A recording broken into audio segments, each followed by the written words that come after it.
gjysma e popullit shqiptar në mos ma shumë jeton në diasporë. Unë e kam thonë 1 milion herë në çdo emision televiziv, në çdo prononcim timin, po të mos jetë diaspora, Kosova paralizohet. Po të mos jetë turizmi Kosovës në Shqipëri, turizmi shqiptar atje paralizohet.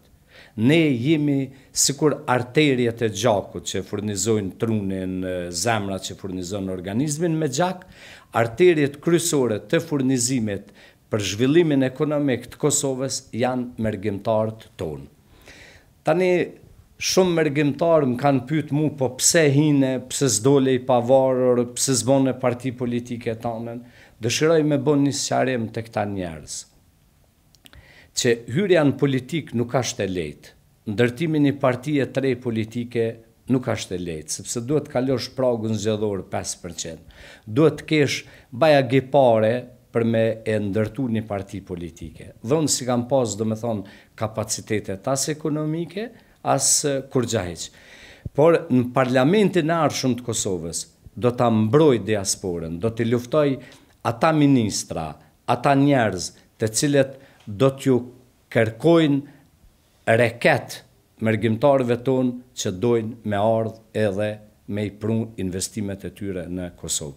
Do të luftoj për heqjen e doganave, do të luftoj për heqjen e doganave për makinat të cilat do t'jenë prej vitit 2012 e këtej, do të luftoj që ekzekutivi i ardhshëm, Ministria e ardhshme e shëndetësisë, mos me kërku licencë për mjekët tonë që punojnë Bashkimin Evropian dhe në Amerikë.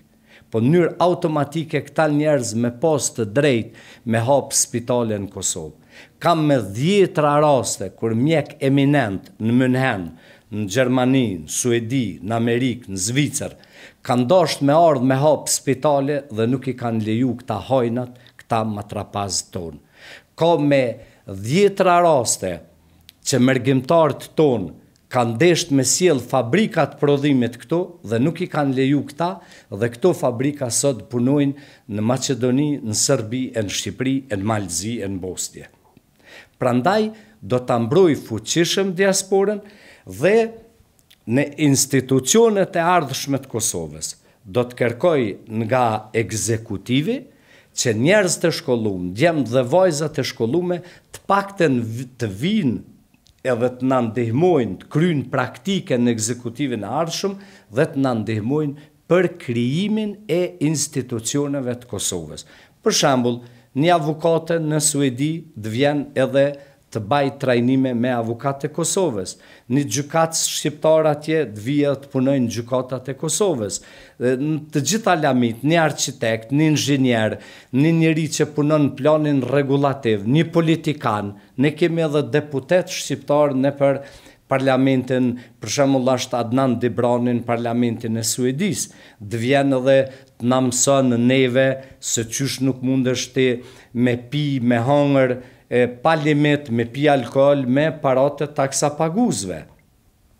Unë kam andër, edhe dje javë thash elektoratit, kam andër që të futem në parlament, t'jem sinonim i një politikanit perëndimor, që të vozes makinën vetë, t'eci pa shofer, dal takohna të pi kafe në të gjitha lokalet ku kam pi kafe para se ty në parlamentin e Kosovës, dhe t'i takoj të gjithë njerëzit e mi normal qysh i kam taku para se me hynë parlament.